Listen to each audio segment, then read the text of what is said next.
Welcome back to another episode of the Builders Coach Show. I'm Jess, and alongside Kurt from Builders Coach, we discuss every week relevant topics for builders and construction company owners, going from success stories from our clients to challenges and key strategies. Guys, don't forget, if you enjoy this podcast, please subscribe and like and share it with anyone you think would enjoy it too. But let's get into it. Welcome, Kurt. Thank you. Thank you, Jess. Yeah, and welcome everyone. Welcome back if you're coming back, or welcome if you're new. So Kurt, today I want to talk about coaching. Right. I know that coaching is becoming more and more popular, did I say, across industry, but specifically in the building industry.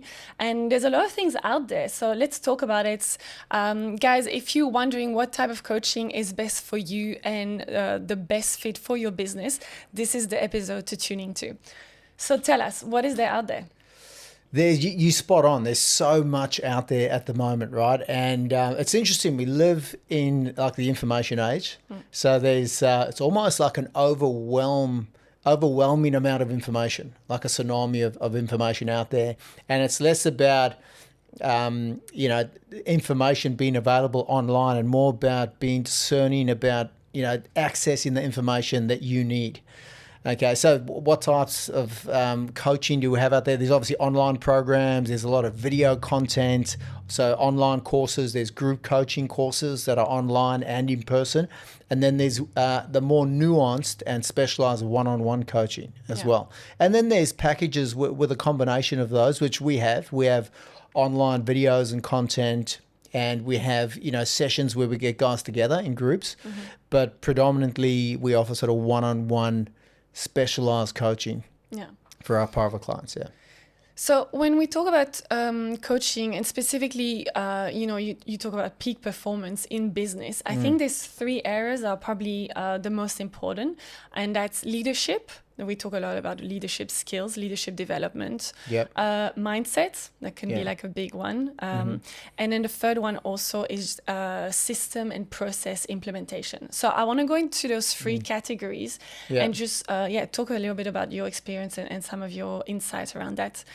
So when it comes to leadership development, and I actually got some stats here. So there's a study published that said that personalized one-on-one coaching leads to 39% higher improvement in leadership competencies compared to group intervention, group coaching. Interesting. Yeah. Yes. 39% higher competency. Higher. So is that results then? Yeah. Yes, in terms of improvement in leadership skills. Look, I'm not surprised, right? Because your business will never outgrow your leadership. And a fish rots from the head down, right? That old adage. So, optimizing your leadership, and then within that mindset as well, is paramount to business success. And, the hallmark of leadership is decision making. And anyone listening who's a business owner or the leader of a building company, the buck stops with them in terms of the direction of the business, and then decisions that are made around business development as well.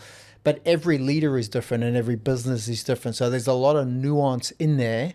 So there's no sort of, just one approach, one panacea that's going to work for everyone. Hence those results. Yeah. And so specifically, they say that when you build a relationship with your clients, obviously you've got this personalized coaching session, you are more likely, obviously, to really understand their strengths and weaknesses, and also understand, blind spots that are not always easy to find when it comes to leadership skills. But so do you have maybe an example, a story of how your approach significantly improves someone's leadership effectiveness? Okay, so absolutely, man. I mean, I'd start with myself, right? So I've used all of those approaches. Like, I listen to a lot of audiobooks, I access online content. Like, I'm a seminar junkie, so I attend events. And I've had one-on-one coaching myself from different mentors out there. And look, all of it's beneficial. Like, I can't encourage, people out there enough to learn and explore and go broad, and don't just access information from one source. Go and seek out the best information that you can based on, what you need, which, should be in line with where you want to go and the results you want to achieve in life. But the most profound changes that I've experienced in my life, like personally and professionally, have been when I've sought out the best possible specialist advice that I could. So I've been in situations where I've had a challenge, there was something I was dealing with that was very challenging, and then I've gone, okay, who's the best person, not just in this country or this city, but in the world to help me? And I literally jump online, who's the best, look at reviews, start broad, go narrow, found someone, and then, you got to pay to play. Like if you're going to seek out the best in the world, be it a therapist, a coach, a mentor, you're generally going to pay more. And if you're not, something's wrong, right? Mm-hmm. So, with my specific example, I'm thinking about, I went and found a guy who was, between 500 and 700 US an hour. 2 sessions in, this guy was so good at what he did. He was able to cut to the core of the issue. Mm-hmm. He was able to understand me as an individual and give me advice that completely changed my life, put me on a different trajectory. It was unbelievably helpful. Mm-hmm. And I've got countless examples like that. So I think that's the benefit of one-on-one coaching. Again, not to say that you shouldn't be in a group environment, you can't learn from other people.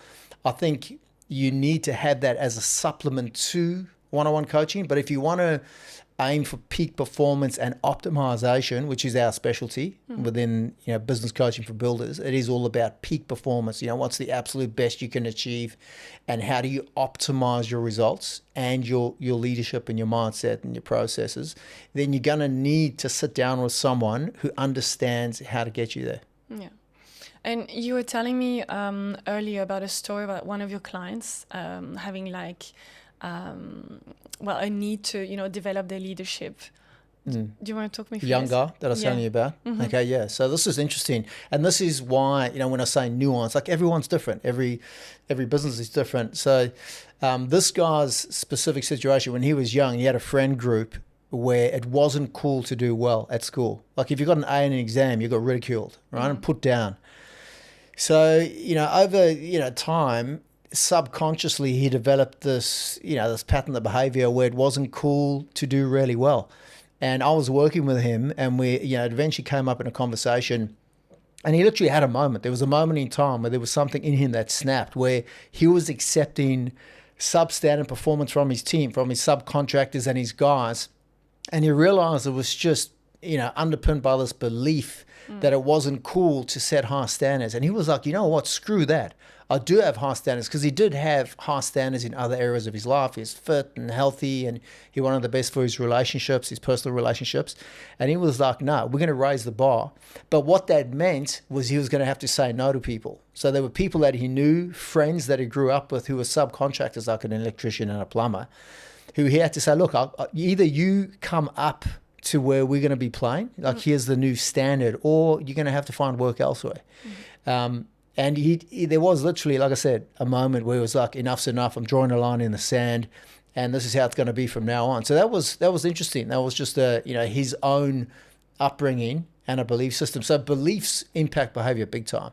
Mm-hmm. And again, everyone has different beliefs. Most of them, come from upbringing, from family, from schooling, from different cultural backgrounds. We live in a very diverse cultural setting here in Sydney. Mm-hmm. So, I think 25-30% of the people are not from this country, right? So it's understanding that, where they come from, and then how that could be impacting, their progress towards optimization or peak performance. Yeah. And often your beliefs, you would be aware of them, but sometimes you're not quite sure what they are, right? I can give you examples of guys I'm working with. One in particular, a guy over in Perth, where he had beliefs from when he was 7 years old. Like his dad said something to him when he was 7, and that locked in a belief, and then that was impacting. So it's a bit like, it sounds like therapy, which it is in a sense, but it's personal and leadership development, and it takes someone who has the awareness and insight to recognize that underlying belief, bring it to the surface. And then awareness is curative, right? You can do something about it. Yeah. And so obviously that ties in with mindset, limiting beliefs, but also I want to talk about the imposter syndrome. Yes. Because I do think that that's something that pops up also, and I think you've seen it before, but how does that hold people back, especially in the leadership or in the business? Look, imposter syndrome is a natural thing, right? For anyone listening who doesn't know what it is, just that negative critic in your head that says, well, you're not good enough. You're not good enough. You shouldn't be doing this. And it often, rears its ugly head when people achieve a certain level of success. So they're more successful sometimes than they expected they were going to be. That can happen, which is why you need to 10x your goals. Create a void, create a vacuum of expectation and belief and goals that are beyond what you're aiming for. All right. So because you don't want to be in a position where and this happened recently to one of our clients, where he went beyond what he thought he could achieve in a shorter period of time, and it left him feeling very uncomfortable, right, staring into the abyss. But you've got to. So, what was the question? Imposter syndrome. Imposter syndrome. Yeah. So just being mindful, one, that it's a normal thing, and then secondly, having a process for overcoming that. So we're always looking for a best practice process solution for everything. Right? What system or process is going to be the best for your sales, for your marketing, for admin, for team, for recruitment, if someone leaves, but also for mindset, okay, which I know we're going to get to, but for leadership. So what is the best practice process or solution for imposter syndrome? All right. So I think we were discussing off air before about how, especially in this area, any affluent area, and if there's a builder listening who works in an affluent area, you may end up doing a job for a client who's like a doctor or a brain surgeon or someone who's a CEO of one of the big four companies, right? Or even just dealing with architects who tend to be intellectuals, they're well-read, they're highly intelligent, they're high IQ. So that's a scenario where imposter syndrome can come in, and then you feel like, well, I'm dealing with these people that are, sort of above me as far as the societal sort of hierarchy, so to speak.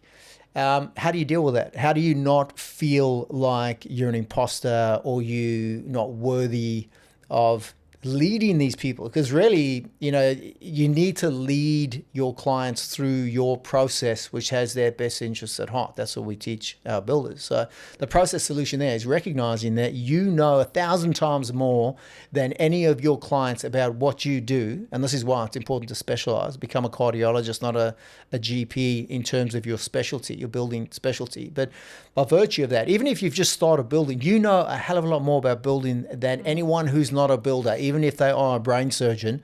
So don't for 1 second believe you're not worthy of guiding them or leading them through a process for how to build. When we talk about mindset, we obviously talk also about growth mindset, and you mentioned that quite a bit in your coaching and presentations. But what strategies do you use to cultivate a growth mindset and resilience, really, with your clients? Yeah, it's helping them understand, and we do this early on in our coaching program, right? It's dispelling the belief or the narrative that society has that we need to work towards being comfortable and safe with what we do, right? Like we spoke about leadership being crucial for success in business. Your business will never outgrow your leadership.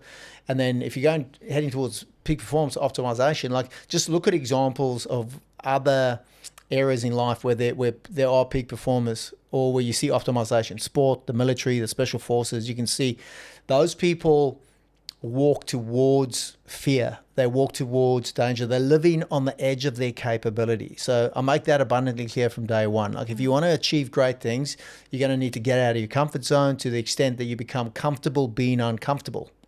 Special forces literally get trained to run towards gunfire. And it's instinctive. As soon as they hear it, they run. They don't even think about it. They go on impulse.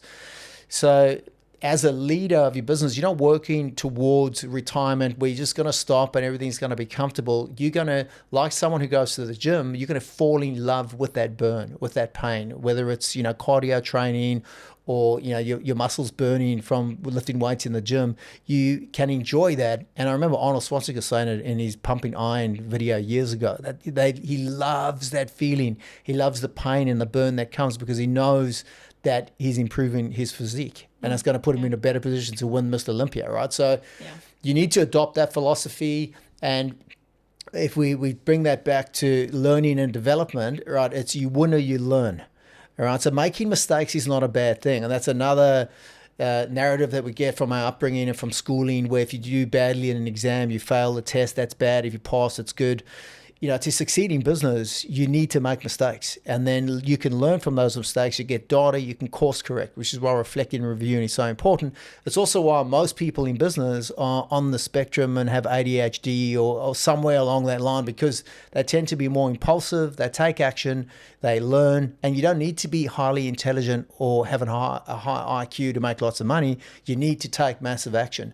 So just adopting that philosophy of you win or you learn, course correcting, making decisions, knowing where you want to go, and being comfortable being uncomfortable. Because the I don't know, I'm going on here, but the indicator, the metric that tells you that you're growing as an individual is that feeling that you are out of your comfort zone.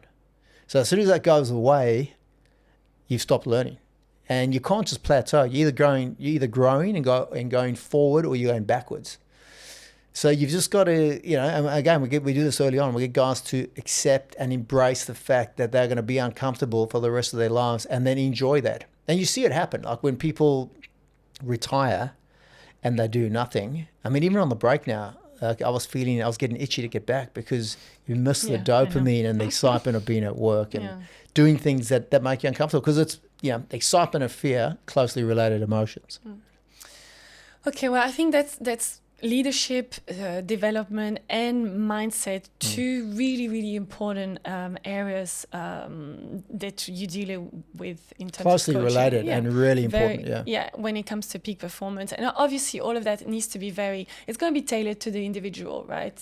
In terms of where do you need to 10x, etc. There's so many. It's your background. It's where you're headed. You know, it's your everything. And then there's just the conditions that are changing around us all the time. Anyway, that impact that as well, which makes it a very personalized thing. Personalized, yes. Solution. Yeah. When we talk about system processes implementation, I think the notion of personalized or tailored is also very important. Yeah. Can you explain a little bit why? Yeah, well, it's like, I mean, and again, I've done this, and then we have content as well. I had a training platform, Lightspeed BT, the best online training platform in the world, used by Tony Robbins, Grant Cardone, those guys. And it's not as effective as one-on-one coaching because, again, of the nuance. There is a specific sequence to systems implementation, not unlike building a house, right? Like there's a critical path for how you build. And then there's a lot of nuance within that. I mean, we were joking about it before. It's like if you were going to, anyone who does, say, renovations, custom homes, architectural builds, imagine getting 10 of your clients together and then having a group session on how to build, taking them through your sales process, but in a group, all right? Or using video content, right? It's just going to get messy very quickly because there's so much detail and nuance in there. So, I mean, that again, it's not to take away from, looking at content like that, but there is a very specific process, which having done this for 20 years, like there's no getting away from it. As it relates to wanting to optimize results and achieve peak performance, you're not going to be able to achieve it without getting that nuanced one-on-one attention. Yeah, and different businesses, as you said, are at different stages or different, different states, I'd say, and they're going to prioritize different things, right? And that's what you want. You want clarity in terms of what's your next step and what you're going to prioritize to achieve your goals. Exactly. I mean, speaking very generally, people are probably wondering, like, if they're listening, so give me some specific examples. Like, some of the systems and the sequence for system implementation will depend on the personality of the person, right? The personality and decision-making of the leader, which again can be impacted by upbringing, cultural background, where they live, where they're headed, and then you've got everything changing around them at the same time. So there's all these variables impacting what sequence of systems implementation needs to happen. But one of our guys was great at selling. So he was spending his time, and one of the first things we do, I spoke about in a webinar this morning, is get guys to fire themselves. So what tasks are most suited to you as the leader of the business? What are the highest dollar productive activities? Create a job description for yourself and obviously your team, and then KPIs and everything else within that, and then implement or block out time within your weekly calendar. So he was doing sales. And one of the things he was doing was charging for quotes. He charged $2,000. And then he'd sort of vaguely say to people, look, if you proceed with this, we'll deduct it from the contract. Mm-hmm. The $2,000 from the contract. They'd pay, you'd do that, they'd go through. At the end of the build, he'd say nothing else. And then at handover, he'd hand them an envelope. And they'd say, what's this? And he'd say, that's the $2,000. I said that I'll take off. So they'd forgotten about it. He made sure that it wasn't front of mind. But they would be so impressed. Like, who doesn't want $2,000 cash at handover? So they'd go tell all their friends. And then what's the narrative out there? You can't trust builders. And that's because most guys don't get the numbers right. There's price shock. It's another whole conversation. But what people get told they're going to pay and what they do pay are very different. So that destroys trust. So he was like amplifying his credibility and trust in the marketplace. And as a result, he was getting a flood of referrals from people because all people had to do was hear that story and go, wow, well, he's obviously trustworthy, because we had forgotten about it, but he gave it to us, right? So it was like a sales tactic, if you like, that was working really well. But not everyone's going to want to adopt that approach. So that's like a process or that they adopt. But I can give you a better example, if you like. Yeah, tell us. Okay, so this is possibly the best example that I've got of specific systems implementation that resulted in like phenomenal results. And results is all about profit, workflow, cash flow, right? When we work with our builders, make no mistake, it's about teaching them how to make more money and optimizing those three metrics: profit, cash flow, workflow. All right. So this process that these people put in place was phenomenal in terms of optimizing those outcomes. So what it was a project management company that merged with a building company that did renovations and extensions. I say did because they sort of, they had, there was a health issue and they no longer exist. So I can freely share their secrets. But what they did is they had female project managers managing the jobs, and they served as like a valet service, like the main point of contact with the clients. So when I met these people, to give you an indication, they were getting so many referrals. So this was a byproduct of the proactive and the quality communication that people were getting from these female project managers who were very organized. They had a schedule for the job. They had all the provisional sums, PC items. They had an off-site interior designer who would help with selections, so great selections process. Just amazing proactive communication. Okay, and they charged for it. But what was happening is people were enjoying the build process. Like, imagine that. Not only, people aim for a hassle-free build process, because renovating is difficult. Building is really, really tough. It's hard building a home, right?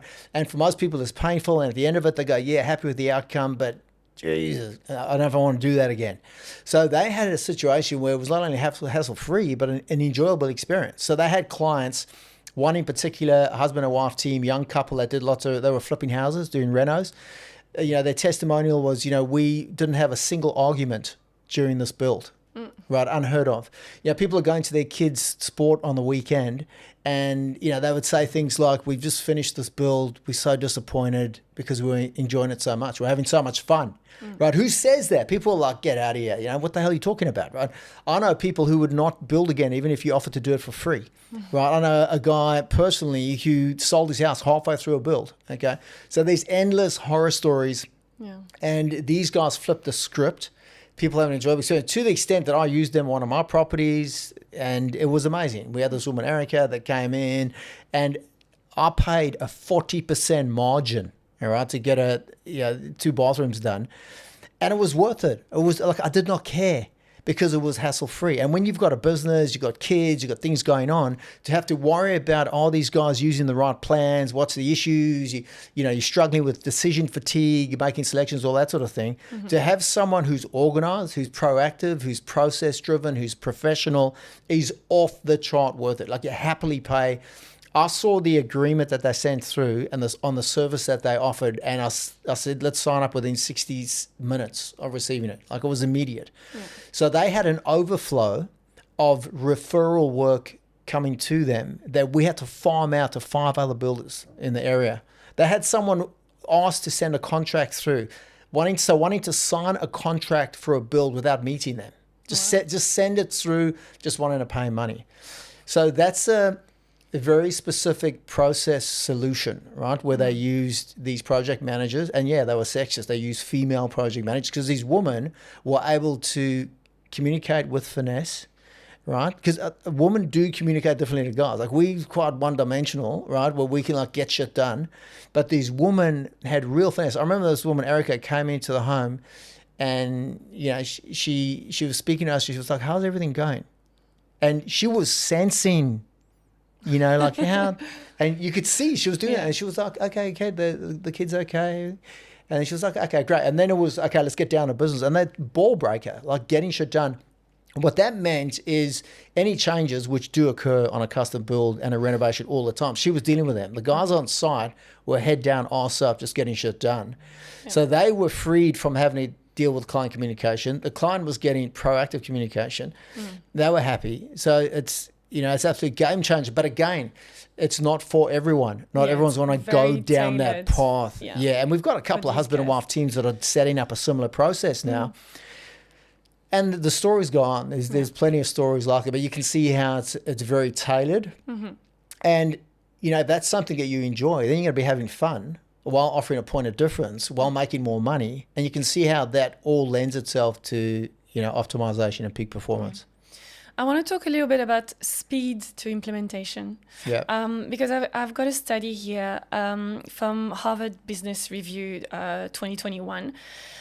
They say that businesses receiving individual coaching support saw 45% faster implementation of critical system compared to group coaching or self-paced learning. So 45% faster implementation. Does that sound right to you? Can I just say, like, you've done your homework, man. I'm so impressed. Thank you. Harvard Business Review. Okay. Yeah. What was it? 45%? Yeah, 45% faster. Quicker. Okay. Yeah, quicker to implement different processes, updated processes, etc. Yeah, I can believe it, man. Speed of implementation. So what it comes down to, and I can tell you now, right? Like, my ability to work with someone one-on-one and help them, guide them through the sequence of system implementation took a while. I'd say 7 years. I've been coaching for over 20 years. 7 or 8 years in, before I started to see things that I couldn't see before. So there's like points of reference. So anyone listening, yeah, they walk onto a construction site, they see things the average person doesn't see. When it comes to defects and handover, a builder can see things that only a trained eye can see. We wouldn't be able to see because we don't walk on as many construction sites. So there's points of reference, right? And I remember listening to, I've spoken before how I'm a big Springbok supporter, right? And I've listened to some of the, the Springbok captains talk about one in particular, John Smith. He was 70% of the way through his career captaining the Springboks, right? So this is like a sporting analogy, before he could change game strategy during the game. All right, so that's something that I know I've been able to develop. And when I'm speaking to someone, I'm looking at them, their mindset, their particular niche, their geographical location, where they are with their business development, and then be able to find that critical path and, you know, put that systems implementation in place. There's that, so it's a bit of a Rubik's Cube. And then there's the speed of implementation. So if you're getting specific documentation, templates, resources that you can take and use, plus we can point them to people who can help with the implementation as well. When you couple all that together, I fully believe how you could get a 45% quicker result. You've touched on also what you just said was about, feedback loop and really being able to be flexible, adaptable. So, you go into one direction and you implement some things, but then fluid. Getting feedback, understanding what's happening, is it being received well, is it working, etc. And then you're able to quickly, change strategy or work on something else quite quickly, because you've got that feedback, which obviously is quite tailored and personal, and be able to change direction if needed.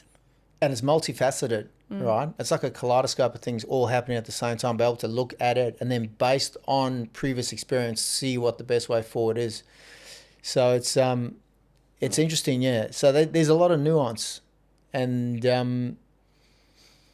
no, that's see cool. how it relates to thanks speed. For yeah. that. Actually, there was one more thing I want to talk about, was really accountability. And as you know, I had a personal career coach.